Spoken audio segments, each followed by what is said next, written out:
Sem mais delongas, abra sua Bíblia comigo, Evangelho segundo escreveu João, capítulo 12.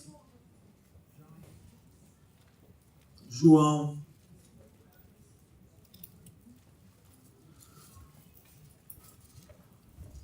Aleluia.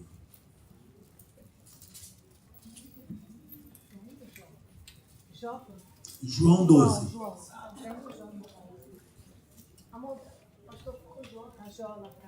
É João, não é Jó não, é João. Não é essa tela aí não. Gente, João, capítulo 12. Aí. Agora acertou. Versículo 2 e 3. Diz assim: Deram-lhe, pois, ali uma ceia. Marta servia, sendo Lázaro um dos que estavam com ele à mesa. Então Maria, tomando uma libra de bálsamo de nardo puro, muito precioso, ungiu os pés de Jesus e os enxugou com os seus cabelos. E encheu-se toda a casa com o perfume do bálsamo. Somente até aqui, feche os teus olhos, curva a sua cabeça. Senhor, fala conosco nessa manhã através da sua palavra. Espírito Santo, ministra sobre as nossas vidas, em cada coração, de maneira singular, Senhor. Domina as nossas mentes nessa manhã e leva cativo todo pensamento, a obediência de Cristo Jesus, o nosso Senhor. Repreendemos toda preocupação, toda perturbação, todo sofisma, toda incredulidade, todo marasmo. Nós repreendemos e cancelamos na autoridade do nome de Jesus e te pedimos, Senhor, que nessa manhã, no abrir e fechar dos meus lábios, o Senhor venha falar aos nossos corações. Fala conosco, Senhor, porque nós precisamos ouvir a sua voz. E nós oramos ao Senhor em nome de Jesus. Amém e amém. Posso ouvir um graças a Deus? Graças a Deus. Irmãos, nós estamos aí na série Discipulado. E hoje nós vamos falar o discipulado à mesa com Jesus, baseado no texto da família de Lázaro. Lázaro, Marta e Maria. João capítulo 12 narra o tempo que Jesus esteve na casa de Lázaro após Jesus ter ressuscitado Lázaro. Após aquele grande milagre de Jesus ter ressuscitado Lázaro morto 4 dias. Lá em Betânia, fizeram o sepultamento de Lázaro. Lázaro estava morto há 4 dias. Jesus chegou em Betânia depois de 4 dias que Lázaro estava morto. Jesus mandou tirar a pedra e deu uma ordem: Lázaro, vem para fora. E Lázaro ressuscitou. E após a ressurreição de Lázaro, Jesus agora está nessa casa. Jesus agora está sentado na mesa. E eu quero falar algo com vocês sobre a importância da mesa. Porque a mesa é um lugar de discipulado. A mesa é um lugar de compartilhar. A mesa é um lugar de crescimento. Na cultura bíblica, a mesa era um espaço de intimidade, da comunhão e também de ensino. Estar à mesa com alguém era mais do que compartilhar alimentos, era compartilhar vida. E ninguém senta à mesa com pessoas que você não quer tratar de intimidade, de comunhão ou de assuntos pertinentes à edificação. Em João 12 vemos Jesus à mesa em Betânia, na casa de Lázaro, Marta e Maria. Cada um desses irmãos nos revelam aspectos essenciais para o discipulado, porque eram irmãos com características diferentes, porém o discipulado estava acontecendo naquele lugar, mesmo sendo os irmãos com características diferentes. A palavra de Deus diz em Apocalipse capítulo 3, versículo 20, eis que estou à porta e bato. Se alguém ouvir a minha voz e abrir a porta, eu entrarei em sua casa, cearei com ele e ele ceará comigo. Durante muito tempo, muitos cristãos, na premissa desse versículo, observam só a questão de Jesus bater na porta e entrar. Mas muitos não observam o cearei com ele e ele ceará comigo. Esse cearei com ele significa de sentar à mesa, significa de estar à mesa, significa de estar nesse momento de intimidade na mesa. Porque na mesa do discipulado nós aprendemos comunhão, intimidade, serviço, adoração. E a mesa, eu costumo dizer que a mesa, ela também é pedagógica. Pois na mesa temos o nosso maior aprendizado enquanto indivíduos. Lembra da mesa da sua casa? Eu morro de saudade da mesa da minha casa. Quando nós nos assentávamos à mesa para comer. E eu me lembro na época do café da manhã, que a gente se assentava na mesa, e na mesa, por ela ser pedagógica, a gente tinha os primeiros ensinamentos. Quais eram os primeiros ensinamentos? Não fala de boca cheia, menino. Tira o cotovelo de cima da mesa. Espera. Eu me lembro que eu tinha mania de comer o bife primeiro. Aí minha mãe falava, calma, come arroz e feijão e deixa o bife para ir comendo aos poucos. Porque a mesa era um lugar de ensinamento. Eu me lembro que na mesa, quando a gente ia tomar o café da manhã, naquela época não tinha pão francês, era uma bisnaga desse tamanho. E não sei por que motivo a gente brigava pelo bico do pão. Coisa ruim é o bico do pão. A gente brigava pelo bico do pão. E eu falava para minha mãe, quero bico, quero bico, quero bico, quero bico. O pão só tem 2 bicos. Vocês são 4. Hoje eu vou dar um bico para um e para o outro. E minha mãe ensinando o princípio, ensinando a esperar, ensinando a ter vez. Era um pão para 4, só tinha 2 bicos. Hoje vai comer o bico o Leandro e o Luciano. Amanhã o Leonardo e o Betinho comem o bico. Está entendendo isso? A mesa é pedagógica. Na mesa a gente tem ensinamento. Na mesa tem aprendizado. Na mesa os pais compartilham princípios. Na mesa os pais têm um tempo de qualidade com os filhos. Então, querido, um dos utensílios mais importantes na sua casa é a mesa. Se a sua casa não tem uma mesa, por favor, providencie a mesa. Em nome de Jesus. Porque mesa é esse lugar de intimidade, de comunhão. E ninguém se assenta à mesa com qualquer pessoa. Ninguém convida qualquer pessoa para ir na sua casa jantar se você não tiver pelo menos um grau de muita satisfação de se assentar à mesa com essa visita, com essa pessoa, com esse convidado. Amém, pessoal? Porque mesa também é um lugar da gente ter um momento de prazer, de uma boa refeição e de uma boa conversa. Mesa é esse lugar. E o discipulado, ele também produz tudo isso. O discipulado tem que ser prazeroso, irmão. O discipulado tem que ser leve, tem que ser alegre. O discipulado tem que ser de uma maneira que você se alegra com o que você está fazendo, com o que está acontecendo, da forma que você está interagindo com a pessoa que você está discipulando. E o texto que nós lemos fala dessa família.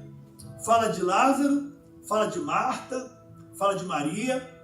E esses irmãos eram irmãos que nesse momento que Jesus está na casa deles, eles eram pessoas bem diferentes, com características bem diferentes. E eu quero pensar com vocês aqui em alguns momentos sobre o discipulado dentro da característica desses 3 irmãos.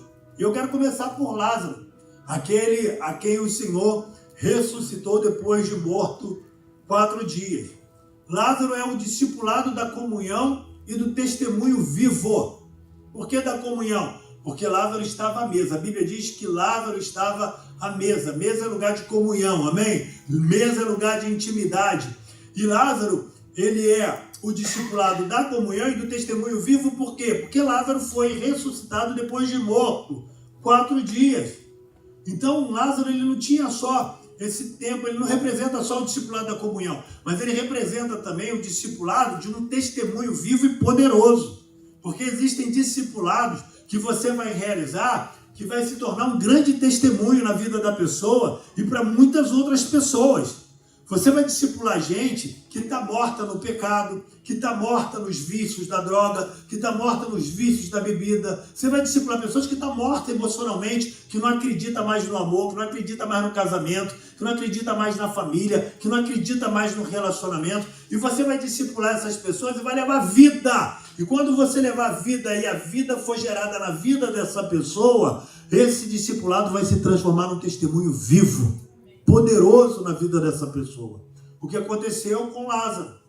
Em João 12, 2, deram-lhe, pois, ali uma ceia. Marta servia, Lázaro era um dos que estavam à mesa com ele. Lázaro, que havia recebido aquele milagre poderoso, e todos testemunharam, porque o milagre que Jesus faz na vida daqueles que nós discipulamos vira um testemunho poderoso para todos que estão à volta dessas pessoas.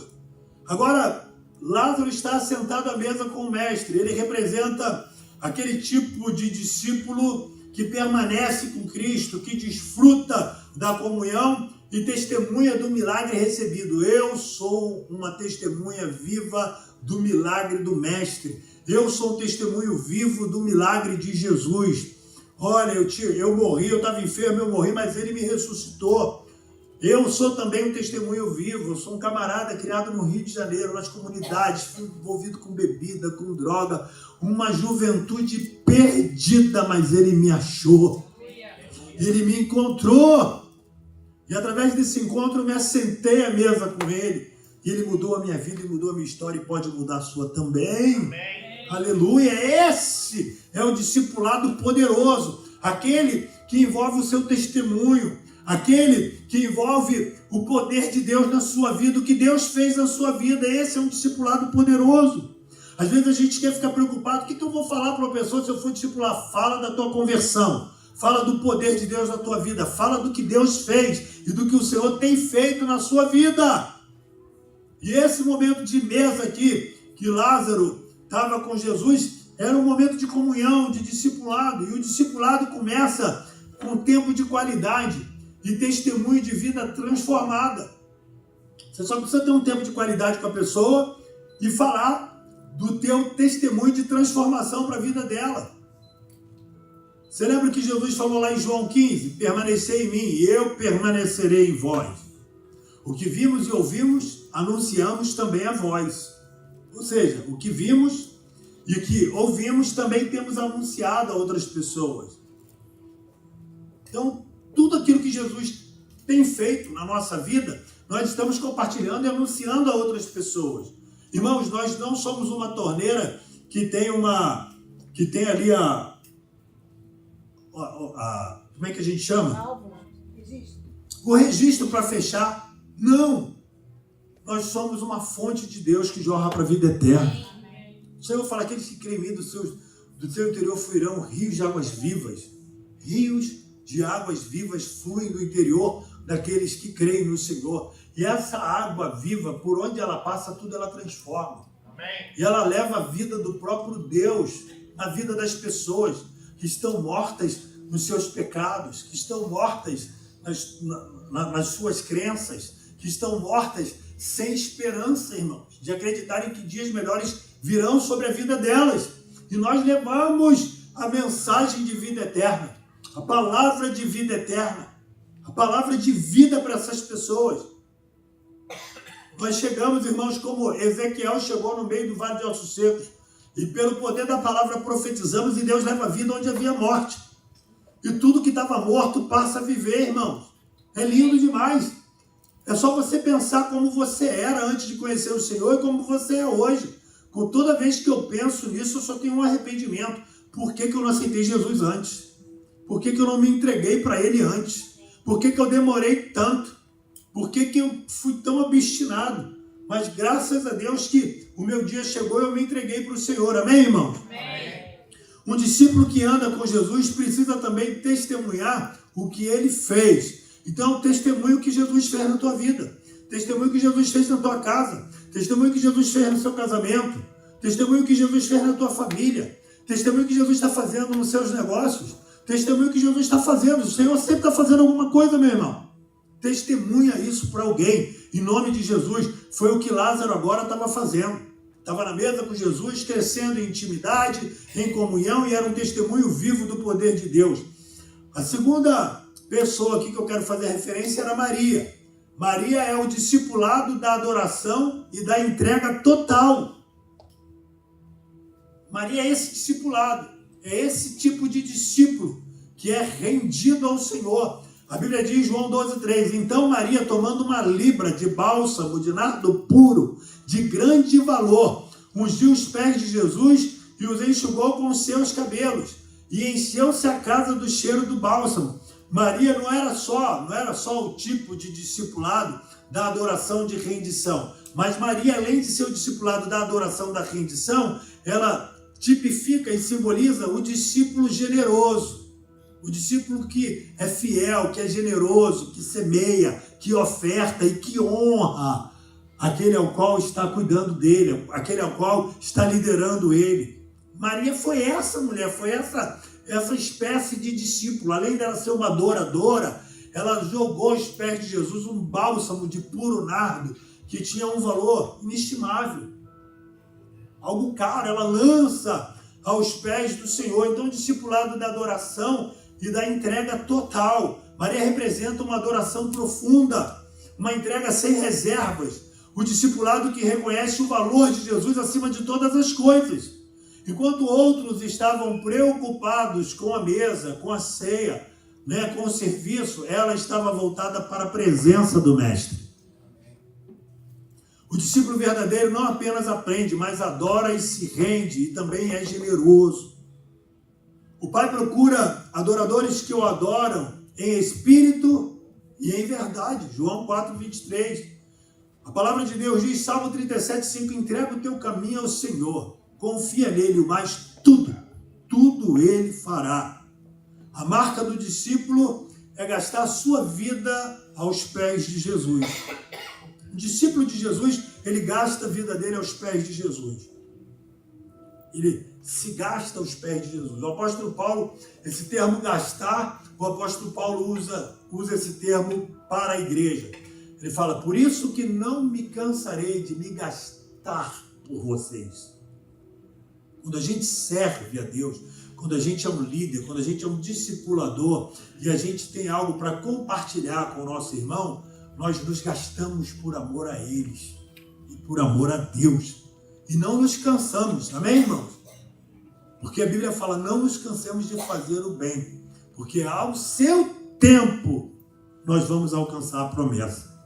Amém? E o terceiro tipo de discipulado é o de Marta, que é o discipulado do serviço prático. Marta servia. A Bíblia diz que Maria estava aos pés de Jesus, Lázaro estava na mesa e Marta estava servindo. Se você olhar a história de Marta, aqui você vai ver que Marta sempre está servindo. Num outro texto ela fala para Jesus, mestre, o senhor não te incomoda que eu estou aqui servindo e Maria está aí sem fazer nada nos seus pés? E Jesus fala para ela, Marta, você está tão afadigada com as coisas dessa vida, você está tão preocupada com as coisas dessa vida, você está tão preocupada com o trabalho, com o serviço, mas Maria escolheu a melhor parte. E essa não lhe será tirada. Oh, glória! Jesus nos ensina qual é a melhor parte. A melhor parte nós temos no discipulado a mesa para comunhão, para intimidade, aprendizado. Nós temos o serviço, que é o que a gente desenvolve para Deus no reino. E nós temos a adoração, que é a nossa rendição, é o nosso tempo de comunhão, é o nosso tempo de busca, é o nosso tempo a sós com Deus, é o nosso devocional. Amém, irmãos? E Jesus está falando que nesse tempo de discipulado, a melhor parte é a parte pela qual nós estamos aos pés de Jesus, é a parte que a gente está tendo o nosso momento a sós com Ele. Essa é a melhor parte, e essa parte não nos será tirada, irmão. Às vezes nós nos preocupamos, às vezes até como cristão, nós nos preocupamos com o serviço na igreja. Eu não estou falando com o trabalho fora, não, viu, irmão? Às vezes com o serviço, a gente fica no ativismo eclesiástico, né? Eu sou voluntário, eu tenho que servir, eu sou obreiro, eu tenho que servir, eu tenho que estar no louvor, eu tenho que estar no infantil, eu tenho que estar no pequeno grupo. Tudo isso é legítimo, mas a melhor parte disso tudo é estar aos pés do Senhor. É estar em oração, é estar em comunhão, é estar em rendição. Porque se você estiver aos pés do Senhor, rendido a Deus, você vai ter também um coração generoso com as coisas de Deus. Quem está entendendo isso? Amém? Foi Maria que estava aos pés de Jesus e de maneira generosa ela jogou um puro nardo aos pés de Jesus num ato de adoração, de generosidade, num ato de amor, de entrega, num ato de honra. Aleluia! Glória a Deus! Marta, ela representava o discipulado do serviço. Maria representa o discipulado da adoração. Lázaro representa o discipulado da comunhão. Maria, aquela mulher que estava ali aos pés do Senhor, no tempo a sós com Deus. Na nossa caminhada, né, no nosso ministério, nós sempre perguntamos para as pessoas como é que está o TSD dela. Você sabe o que é o TSD? Toda vez que eu faço um discipulado, eu pergunto para a pessoa como é que está o seu TSD. Aí você pergunta, o que é o TSD? É o tempo a sós com Deus. Como é que está o seu TSD? Se o seu TSD estiver bom, eu sei que muita coisa da sua vida, 90% até 100% vai estar maravilhosa.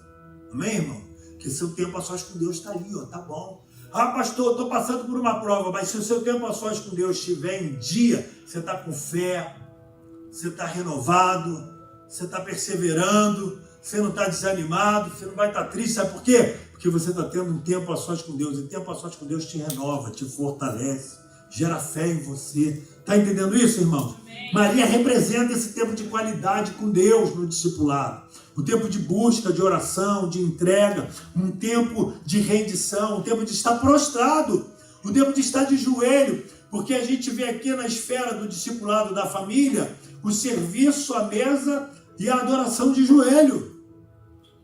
São três coisas importantíssimas na vida dos discípulos, na vida daqueles que servem a Deus. O serviço, a mesa, o aprendizado, a comunhão, a intimidade e o joelho, a adoração, a oração, a honra. Quem está entendendo isso? Amém. Amém? São referências importantíssimas para aquele que tem uma vida de discipulador e que está discipulando pessoas. O texto diz em Mateus 23:11, mas maior dentre vós será o vosso servo. Colossenses 3:23, tudo quanto fizerdes, fazei-o de todo o coração como ao Senhor. Servir é uma das maiores expressões de discipulado. O pastor Josué Gonçalves ele tem uma frase muito importante que ele diz, quem não vive para servir, não serve para viver. Isso é forte, não é? Quem não vive para servir, não serve para viver. E quando ele falou essa palavra numa ministração, eu falei, meu Deus, essa palavra é muito forte. Porque Deus nos chama para essas atividades, para servir, para adorar, para ter comunhão. E o discipulado é isso. Na mesa de Betânia, aprendemos essas três lições essenciais para o discipulado. Lázaro nos ensina sobre a comunhão e testemunho. Maria nos ensina sobre a adoração, a entrega e a generosidade. Marta nos ensina sobre o serviço e dedicação com as coisas de Deus. Que nós precisamos, né, aprender com Marta, serviço e dedicação. Ela era dedicada. E ela era tão dedicada que ela se incomodava se alguém não estava fazendo, né, o serviço, como ela chegou a questionar Jesus acerca de Maria. O discipulado não é apenas estudar, mas também é viver em comunhão, adorar com intensidade e servir com muito amor. Esses três representam muito bem isso. Aquele que vive em comunhão, como Lázaro sentado à mesa, aquela que adora com intensidade, como Maria, aos pés de Jesus, e aquela que servia com muito amor, como Marta. São características para quem vive o discipulado, para quem vive o ser discípulo de Cristo. Serviço, adoração, oração, tempo a sós com Deus, generosidade e comunhão, como Lázaro tinha comunhão e intimidade com o Senhor. O apóstolo Paulo diz, sede meus imitadores, como também sou de Cristo. 1 Coríntios, capítulo 11, versículo 1. E quando Paulo fala, sede meus imitadores, como eu sou de Cristo, isso aqui é poderoso. Porque Paulo está falando, eu sou modelo. Paulo está falando assim, olha para mim, eu sou modelo, me imita. Seja meu imitador, como eu sou de Cristo. É uma pergunta que não precisa de resposta, mas é para um tempo de reflexão. Será que nós temos essa autoridade para chegarmos para pessoas e falar assim, imita a minha fé, seja meu imitador, porque eu sou imitador de Cristo Jesus? Entende isso? Nossa vida, a nossa conduta de vida, a nossa regra de fé e conduta de vida inspira pessoas a viverem uma vida com Deus. Reflita sobre isso. A nossa vida se enquadra essas características, nós servimos com compromisso, como Marta, servir com compromisso e amor. Nós temos tempo de comunhão verdadeira, de intimidade na mesa, como Lázaro tinha com Jesus. Nós temos uma vida de joelho dobrado, de adoração, de oração e de entrega, e acima de tudo de generosidade, como a de Maria. Isso é uma reflexão, porque nós estamos aqui implantando a visão, nós estamos aqui direcionando, conduzindo, mas isso daqui são ingredientes fundamentais da nossa caminhada, na nossa vida. Não é só na questão da igreja, não, é da vida cristã nossa mesmo. Isso aqui nos tira de cristãos comuns para discípulos de Jesus, é um entendimento. Qual é a diferença de um cristão comum para um discípulo de Jesus? O cristão comum, eu falo isso aqui basicamente todo culto, não me cansarei de falar. O cristão comum é aquele que está na casa do Senhor, é aquele que vem para a igreja, é aquele que vem para o culto, mas ele não participa de nada. Ele não participa de nada na casa de Deus, na obra de Deus. Ele é um cristão comum. Quando ele se torna um discípulo, quando ele entende o serviço a Deus, quando ele entende a comunhão, a intimidade, quando ele entende a adoração, a oração, a generosidade, e quando ele entende que através da vida dele ele influencia outras pessoas. Ele se torna um exemplo para as outras pessoas. E outras pessoas olham para ele e falam, quero ser igual aquele irmão ali. Eu me lembro do diácono Jorge Flores. O diácono Jorge Flores, na época que eu me converti, era um irmão maravilhoso, carismático. Ele ficava na porta, assim, igual o pastor Bruno está ali em pé. Ele ficava assim em pé, o pastor pregava, o diácono Jorge Flores ficava assim. E eu ficava sentado assim e eu olhava o diácono Jorge Flores. E aí no final do culto o pastor orava e pediu os diáconos para vir na frente orar pelo povo. Eu ia sempre com o diácono Jorge Flores para ele orar por mim. Porque o diácono Jorge Flores era amoroso. O diácono Jorge Flores, ele falava, o Espírito Santo estava na vida dele, eu sentia o Espírito Santo. E quando eu chegava, ele me dava um abraço. Ô, meu amado, não tinha abraço em casa, irmão. Aí eu chegava na igreja, eu recebia um abraço. A gente quer estar num lugar onde a gente é amado. A gente quer estar num lugar onde a gente é cuidado. A gente quer estar num lugar onde tem comunhão. Amém. A gente quer estar num lugar onde as pessoas verdadeiramente se importam com a gente. E o diácono Flores era esse irmão. E aí eu ficava assim falando, eu quero ser igual o diácono Jorge Flores. Falava isso para mim, novo convertido na igreja. Eu quero ser igual o diácono Jorge Flores. Tem gente aí olhando para o senhor e falando, eu quero ser igual o pastor Bruno. Aleluia. Servir igual o pastor Bruno lá na igreja. Glória a Deus, porque inspira. E o diácono Jorge Flores me inspirava. Toda vez que o pastor mandava a gente ir na frente para receber a oração, eu ia na fila de quem? Diácono Jorge Flores. Aí um dia, o diácono Jorge Flores falou que ia mudar de congregação. Aí eu, querendo arrancar a benção dele, falei, faz isso não, irmão. Fica aqui. Ele, você tá doido, rapaz? Eu falei, não, irmão, o senhor não pode sair daqui da igreja, não. O senhor tem que ficar aqui. O senhor é importante nessa igreja ali. Para trás de mim, rapaz, quer roubar minha bênção? Estou indo para um lugar para ser bênção lá também. Eu falei, quem vai ficar ali na frente agora? Ele falou, você. Aleluia. Eu falei, eu? Ele, você. Se você acha que você não está preparado, se prepare em Deus para você ficar ali. Irmão, passou 2 anos. No 3º ano eu era o diácono que estava exatamente no lugar do Jorge Flores. E como que eu chorava? No dia que eu fui separado ao diaconato, que o pastor falou, você vai ficar servindo ali, no lugar onde o diácono Flores estava. Aí quando eu estava aí, pastor Bruno, que eu olhava para o povo, o novo convertido da igreja, às vezes eu chorava sozinho, aí Deus me lembrando. Deus sentado querendo ser o diácono Jorge Flores, em pé ali, e agora eu estava no lugar onde estava o diácono Jorge Flores. Sabe o que eu fazia? Abraçava todo mundo, meu querido, meu amado. Era o que o diácono Jorge Flores fazia. Eu abraçava todo mundo, beijava todo mundo, sabe? Carinho com todo mundo.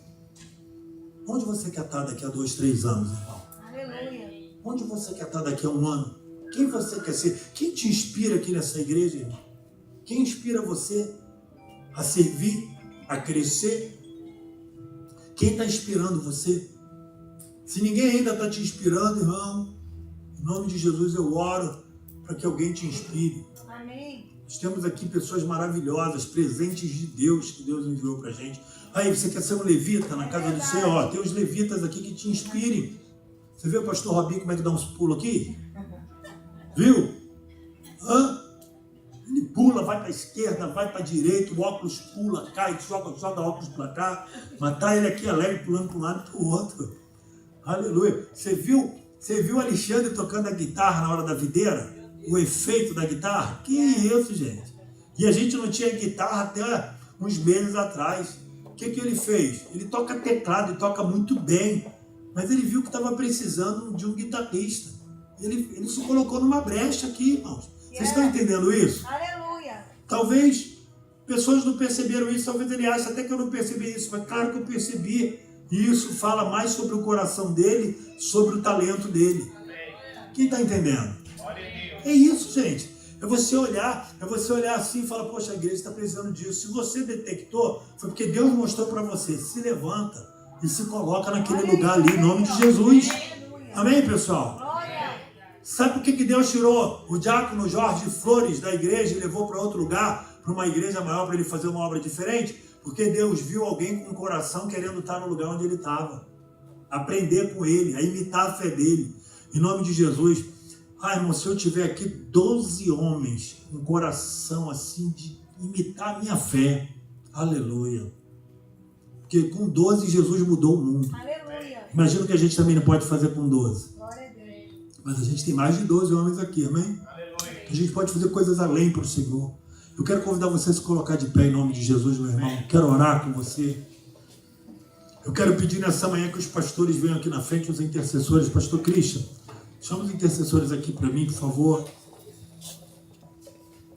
Eu sei que nós precisamos, meus irmãos, eu sei que nós precisamos consagrar mais, orar mais, buscar mais.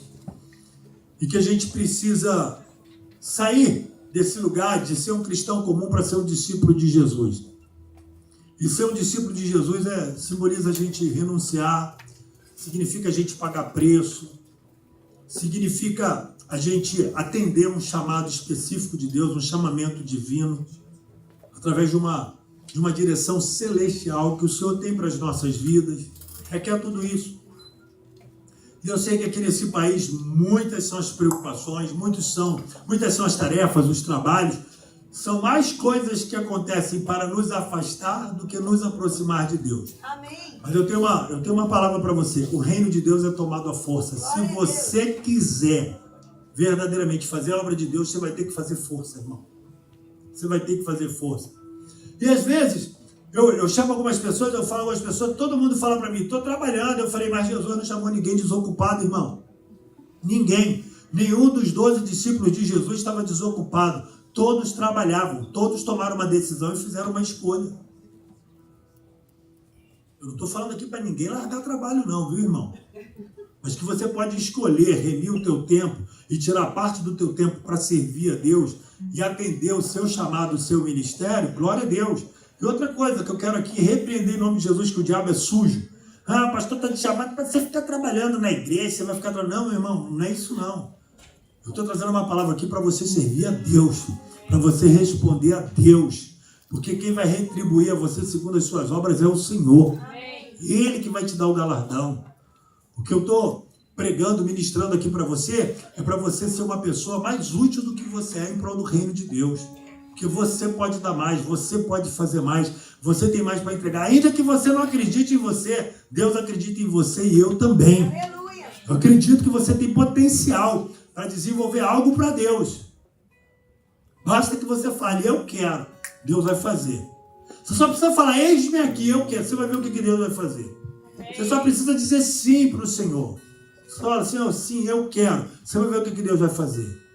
Ah, mas eu não tenho tempo. Fala assim, eu estou trabalhando demais, eu preciso trabalhar, preciso pagar minhas contas, mas o meu coração queima de estar fazendo a tua obra. Tu vai ver se Deus não vai abrir portas maiores e melhores para te dar tempo para você servir. Tudo é essa maneira que a gente desenvolve, irmãos. E o que eu estou ensinando para vocês hoje aqui, no momento que vocês estiverem cuidando de pessoas, discipulando pessoas, vocês vão ensinar também, irmãos. Que é muito maior do que simplesmente frequentar uma igreja e ser chamado de cristão. Jesus falou para a gente fazer discípulo. Jesus falou para a gente formar homens e mulheres de Deus. Jesus falou para a gente formar pessoas que ministram sobre a vida de outras pessoas. Aqui na frente, por favor, aqui assim, ó, gente. Os intercessores, os pastores aqui. Vem cá, pastor Renata, por favor. Irmão, eu quero convidar você nessa manhã para receber uma oração. Qualquer área da tua vida. Amanhã eu quero aqui, nós estamos aqui como Lázaro, Marta e Maria. Nós estamos aqui servindo, nós estamos aqui numa mesa de comunhão, mas nós também estamos aqui para um momento de oração. Talvez tenha áreas da tua vida que você precisa de oração. Eu queria convidar você a sair do seu lugar, procurar algum desses irmãos aqui para você receber uma oração em nome de Jesus. Sai do seu lugar enquanto o ministério de louvor louva o Senhor.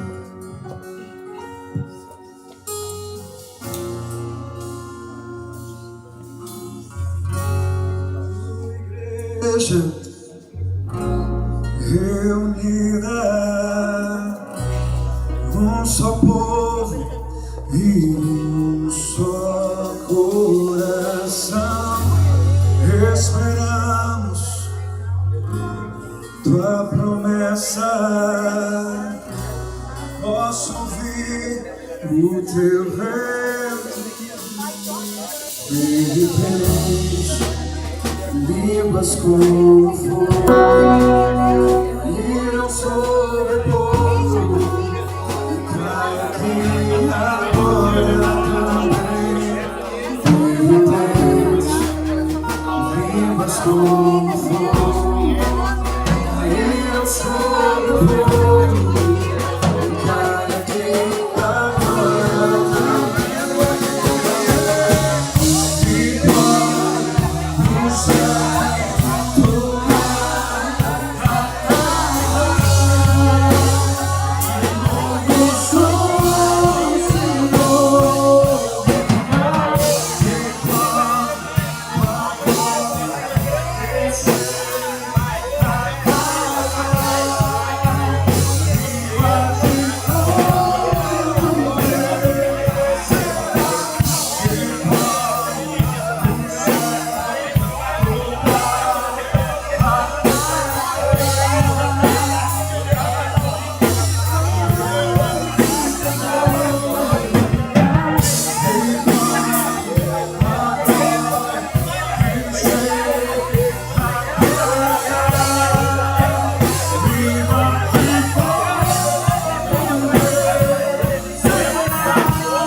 pode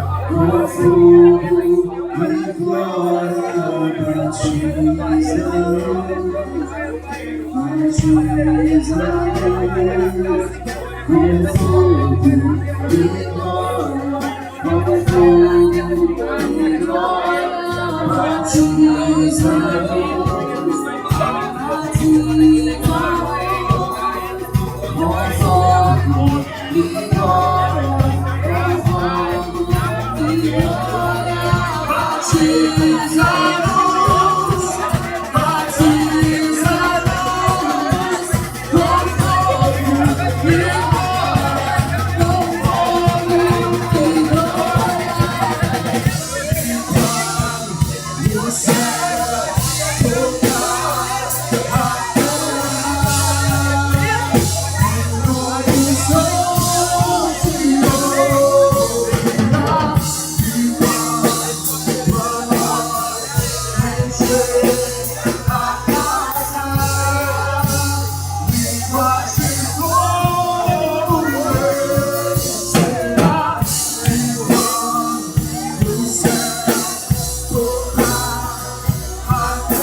Aleluia. Meus irmãos, alguém aqui nessa manhã, você ouviu essa palavra, você ainda não entregou a sua vida para Jesus, e você gostaria de entregar a sua vida para Jesus aqui hoje, dá um sinal com a sua mão. Talvez você está afastado dos caminhos do Senhor, e hoje você ouviu essa palavra e você quer se reconciliar, dá um sinal com a sua mão. Eu também quero orar por você. Alguém aqui hoje gostaria de entregar a sua vida para Jesus, hoje se reconciliar com o Senhor aqui hoje. Alguém, dá um sinal com a tua mão. Alguém aqui na frente, aí atrás. Se não há ninguém, que Deus a todos abençoe. Nós vamos orar, encerrando o nosso culto. O pastor Christian é líder do Ministério de Intercessão da igreja. E ele está precisando de intercessores. Se você é um intercessor e você não está fazendo parte do Ministério de Intercessão da nossa igreja, não está servindo em outro ministério, procura o pastor Christian, esse grande homem de Deus. Sobe aqui, irmão. Aqui, ó. Esse grande homem de Deus aqui, ó. Procura ele, que ele está falando comigo. Pastor, preciso aí de quantos intercessores? 8 intercessores. Pastor, não tem vergonha de estar no altar, tem vergonha de estar na frente. Então, querido, seu lugar é intercessão. Vai orar. Vai orar com o pastor Cristian na intercessão pela igreja, pelo povo, que você vai estar sendo um instrumento de Deus em nome de Jesus. Procura ele no final do culto. Amém? Em nome de Jesus. Nós vamos orar encerrando o nosso culto. Olha aqui, pastor, encerrando o culto pra gente. Família Bermudes, amamos vocês. Feliz demais pela surpresa, pela visita de vocês. Deus abençoe. Aleluias. Aleluias. Aleluia. Glória a Deus. Coloca a mão no seu coração. Senhor, nessa manhã, Pai, nós te agradecemos. Porque o Senhor sempre, Pai, nos mostra a direção. O Senhor sempre nos aponta o caminho que o Senhor tem pra gente.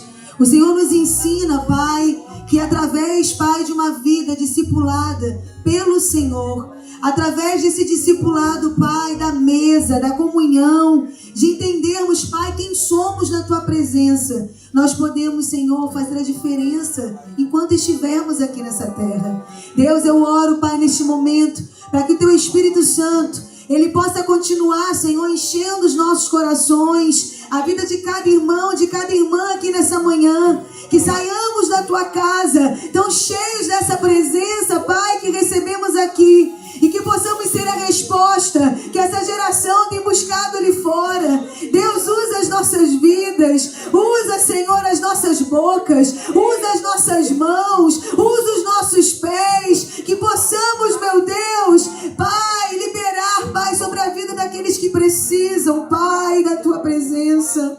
Ah, Senhor, que sejamos instrumentos vivos nas Tuas mãos. Não queremos ser cristãos comuns, mas como o pastor nos ensinou, queremos ser verdadeiros discípulos da Tua presença. Aonde andarmos, que os milagres possam acontecer. Aonde chegarmos, Senhor, que a atmosfera espiritual seja transformada. Nos leva nas casas, nos leva nos comércios, nos leva nas ruas. Nós estamos aqui nesse país porque o Senhor nos trouxe por um propósito.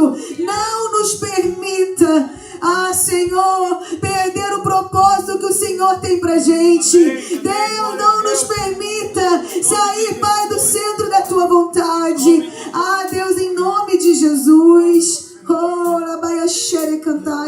Em nome de Jesus. Em nome de Jesus, nos leva agora para os nossos lares, debaixo da Tua graça, sobre a Tua proteção, e que tenhamos uma semana cheia da glória do Senhor sobre as nossas vidas, em nome de Jesus. Amém. Aleluia. Estenda suas mãos para frente. Que a graça do Senhor Jesus, o imenso e interminável amor de Deus e as ricas e doces consolações do Espírito Santo sejam com todo o povo de Deus, desde agora e para todos, sempre. Todos digam amém. Cumprimento seu irmão com a paz do Senhor. Está encerrado o nosso culto.